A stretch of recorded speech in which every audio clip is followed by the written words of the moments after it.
નમસ્કાર મિત્રો દેશ અને દુનિયાના સુપરફાસ્ટ સમાચારમાં તમારું સ્વાગત છે। અયોધ્યાથી સૌથી મોટા અને અગત્યના સમાચાર સામે આવી રહ્યા છે। અયોધ્યા રામ મંદિરના શિખર પર લહેરાશે અમદાવાદની ધજા। 25 નવેમ્બરે અયોધ્યાના રામ મંદિર ખાતે યોજાનારા ભવ્ય ધ્વજારોહણ સમારોહમાં અમદાવાદમાં બનેલી ધજાઓ લહેરાશે। આ ધજા શહેરના ભરતભાઈ મેવાડા અને તેમના પુત્ર કશ્યપ દ્વારા તૈયાર કરાઈ છે। ભરતભાઈ આ ઐતિહાસિક પ્રસંગે યજમાન તરીકે પૂજામાં પણ જોડાશે। હાલ આ ધજા સુરક્ષા સાથે અયોધ્યા પહોંચી ગઈ છે। રામ મંદિરના 161 ફૂટ ઊંચા શિખર પર આવેલા 42 ફૂટ ઊંચા ધ્વજસ્તંભ ઉપર આ ધજા ફરકાવવામાં આવશે। અન્ય મહત્વના સમાચારની વાત કરીએ તો અમરેલીમાં યુનિટ માર્ચ પદયાત્રાનું આયોજન। અમરેલીમાં સરદાર પટેલની 150મી જન્મજયંતિ નિમિત્તે રાષ્ટ્રીય એકતાનો સંદેશો આપતી ભવ્ય યુનિટી માર્ચ પદયાત્રા યોજાઈ રહી છે। સરદાર સર્કલથી શેરુ બાર સુધીની આ પદયાત્રાને રાજ્યમંત્રી કૌશિક વેકરિયાએ સરદાર પ્રતિમાને પુષ્પાંજલિ અર્પીને લીલી ઝંડી આપીને પ્રસ્થાન કરાવ્યું છે। સાંસદ ભરત સુતરિયા, કલેક્ટર વિકલ્પ ભારદ્વાજ, પ્રાંત અધિકારી મહેશ નાકિયા સહિતના અધિકારીઓ અને મોટી સંખ્યામાં નાગરિકો સહભાગિતા કરી હતી। અન્ય મહત્વના સમાચારની વાત કરીએ તો જૂનાગઢ સિવિલમાં એક દિવસમાં 4 બાળકોના મોતનો આક્ષેપ। જૂનાગઢ સિવિલ હોસ્પિટલમાં ફરીથી બેદરકારીના આક્ષેપો થઈ રહ્યા છે। 21 નવેમ્બરે કાલસારીમાં બાળકનું સારવાર દરમિયાન મોત થતાં પરિવારજનોએ હોબાળો મચાવ્યો અને વિડીયો વાયરલ કર્યો હતો। પરિવારજનોનો દાવો છે કે ડોક્ટરની ગેરબેદરકારીથી બાળકનું મોત થયું છે। એક જ દિવસમાં 4 બાળકોના મોત થયા છે।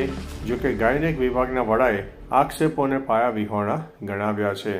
અન્ય મહત્વના સમાચારની વાત કરીએ તો એસઆઈઆરમાં અપૂરતી માહિતી અને સર્વર ડાઉનની સમસ્યાથી બીએલઓ નારાજ। બોટાદમાં ચૂંટણી પંચની મતદાર સુધારણા ઝુંબેશ દરમિયાન બીએલઓએ ગંભીર સમસ્યાઓ ગણાવી છે।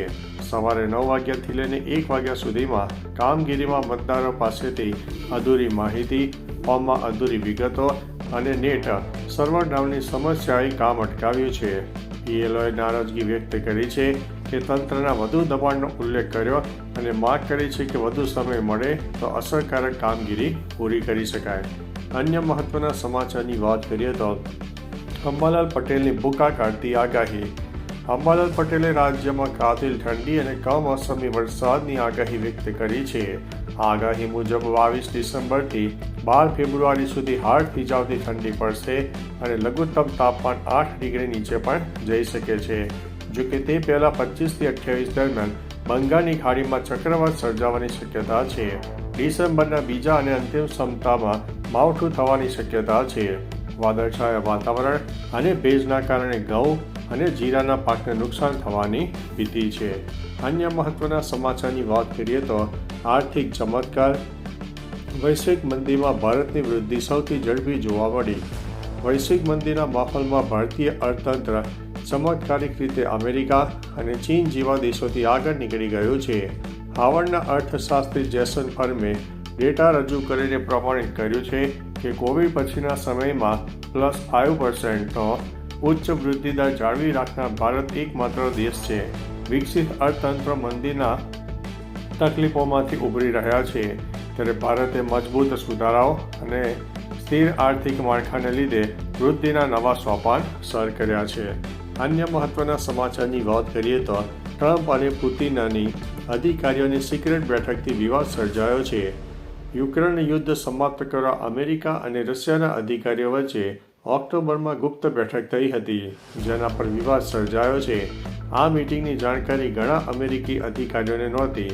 રિપોર્ટ મુજબ ફ્લોરિડામાં થયેલી આ બેઠકમાં ટ્રમ્પના વિશેષ દૂત અને પુતિનના નજીક અધિકારી કિરિલ દ્રિમિત્રીએ ભાગ લીધો હતો।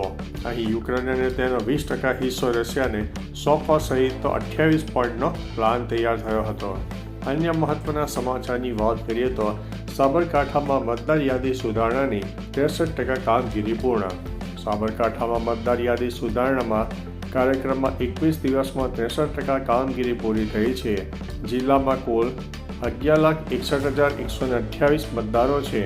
જેમાં પુરુષમાં 5,87,484, સ્ત્રીમાં 5,73,591 અને ત્રીજી જાતિના 53 ઉમેદવારો જોવા મળ્યા છે.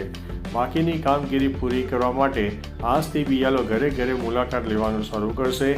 SIR 4 નવેમ્બરથી 4 ડિસેમ્બર સુધી ચાલનારી છે. અન્ય મહત્વના સમાચારની વાત કરીએ તો અમેરિકા ગમે ત્યારે આ દેશ ઉપર હુમલો કરી શકે છે. US અને વેનેઝુએલાનો તણાવ બની રહ્યો છે. FAA એરસ્પેસ જોખમની જારી કરતા માહિતી આપી છે કે અનેક આંતરરાષ્ટ્રીય એરલાઇન્સે કારાકાસ જતી ફ્લાઇટ રદ કરી દીધી છે. રોયટર્સ અનુસાર ટ્રમ્પ વહીવટી વેનેઝુએલા વિરુદ્ધ આ નવા તબક્કાની કાર્યવાહી ઉપર વિચાર કરી રહ્યું છે. શનિવારની ઘટનાથી સંઘર્ષની આશંકા વધારી દીધી છે. જોકે હજુ સીધી સૈન્ય કાર્યવાહી કે યુદ્ધની જાહેરાત થઈ નથી. વૈશ્વિક સ્તરે ચિંતાનો માહોલ સર્જાયો છે. અન્ય મહત્વના સમાચારની વાત કરીએ તો નવસારીના કાછિયાવાડીમાં દીપડો પાંજરે પુરાયો. નવસારીના કાછિયાવાડ ગામમાં 3 દિવસથી દહેશત ફેલાવતો દીપડો આખરે પાંજરે પુરાયો છે. ગામની વાડીમાં દીપડાના આટાફેરાથી ભયનો માહોલ સર્જાયો છે. વન વિભાગે તાત્કાલિક પાંજરો ગોઠવ્યો અને રાત્રે 2 વાગ્યે દીપડો ફસાઈ ગયો. અધિકારીએ તેને કબજે લઈને સુરક્ષિત સ્થળે ખસેડ્યો છે. ડાંગના જિલ્લામાં સિક્કાની શોધમાં દીપડાઓ નવસારીના ખેતરો અને વાડીઓમાં આવી રહ્યા છે. ગ્રામજનોએ હવે રાહત અનુભવી છે. અન્ય મહત્વના સમાચારની વાત કરીએ તો રાજનાથસિંહનું મોટું નિવેદન. દિલ્હીમાં એક કાર્યક્રમ દરમિયાન સંરક્ષણ પ્રધાન રાજનાથસિંહે કહ્યું છે કે સિંઘનો પ્રદેશ આજે ભલે ભારતનો ભાગ ન હોય પરંતુ સભ્યતાની દ્રષ્ટિએ તે હંમેશા ભારતનો ભાગ રહેશે. અને જમીનની વાત કરીએ તો સરહદો બદલાઈ શકે છે.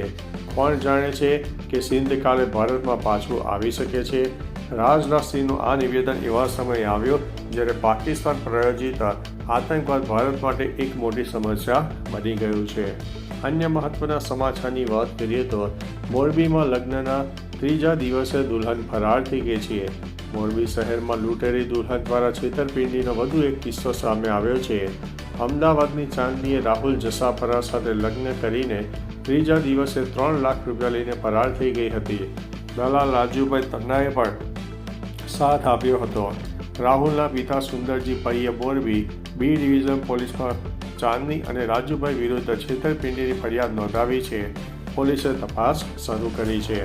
અન્ય મહત્વના સમાચારની વાત કરીએ તો ગાંધીધામને સરકારની ભેટ. મુખ્યમંત્રી ભૂપેન્દ્રભાઈ પટેલે કચ્છના ગાંધીધામ ખાતે 176 કરોડના વિકાસ કાર્યોનું ખાતમુહૂર્ત કર્યું છે. ગાંધીધામને મહાનગરપાલિકાનો દરજ્જો મળતા તેનું વાર્ષિક બજેટ 110 કરોડથી વધીને 608 કરોડ થયું છે.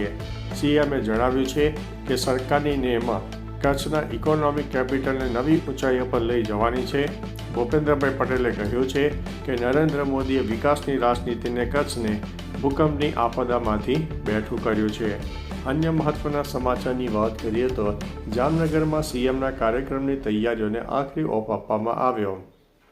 જામનગરમાં મુખ્યમંત્રી ભૂપેન્દ્રભાઈ પટેલ 622.52 કરોડના 69 વિકાસ કાર્યોનું લોકાર્પણ અને ખાતમુહૂર્ત કરી રહ્યા છીએ. સૌરાષ્ટ્રનો સૌથી મોટો ફ્લાયઓવર બ્રિજ પણ લોકોને સમર્પિત થશે. 54 કામોનું ખાતમુહૂર્ત અને 15 કામોનું લોકાર્પણ થઈ રહ્યું છે. વહીવટીતંત્રે તડામાર તૈયારીઓ પૂર્ણ કરી છે. રવિવારે 30 કારના કાફલા સાથે રૂટ રિહર્સલ કરાયું હતું. જામનગરમાં ભવ્ય સ્વાગતની તૈયારીઓ પણ થઈ ચૂકી હતી. તો ચાલો મિત્રો, ફરીથી દેશ અને દુનિયાના સુપરફાસ્ટ સમાચાર લઈને મળતા રહીશું. ત્યાં સુધી અમને રજા આપશો. નમસ્તે.